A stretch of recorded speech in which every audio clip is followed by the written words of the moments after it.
High রে ভাই, কি এক অবস্থা এই অনলাইন যুগে এসে টিকটক আর ইউটিউব ফেসবুকে এমন এক অবস্থা।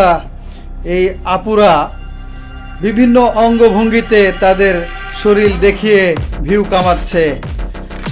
আজ দেখেন সেই চুয়াডাঙ্গার টিকটকার সুবর্ণার কথাই বলি। নিচে তার একটি ভিডিও আমি দিয়ে রাখতেছি, আপনারা দেখেন যে কি অবস্থা তার। সে মারা গেছে, এখন তার কি অবস্থা। বিভিন্ন অঙ্গভঙ্গি দেখিয়ে যাদেরকে মানে আনন্দ দিত, তারাই আজ তার বাধা হয়ে দাঁড়িয়েছে, দাফনে বাধা হয়ে দাঁড়িয়েছে।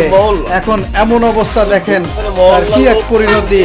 তো আপনারা আপুরা যারা এই বিভিন্ন অঙ্গভঙ্গি দেখিয়ে ভিডিও তৈরি করেন, তারা একটু সাবধানে থাকেন। ঠিক এই সুবর্ণার মতোই আপনাদেরও অবস্থা হতে পারে। যাদেরকে অঙ্গভঙ্গি দেখিয়ে ভিউ কামাচ্ছেন, তারাই একদিন আপনার দাফনের বাধা হয়ে দাঁড়াবে। নিচের এই ভিডিওটা তার প্রমাণ, দেখেন একটাবার। এটা চরিত্র ভালো নয়। তো এই গুরুস্থানটা আমাদের মহল্লা, এই গুরুস্থানে মহল্লার লোক কেউকে মাটি দিতে দেবে না।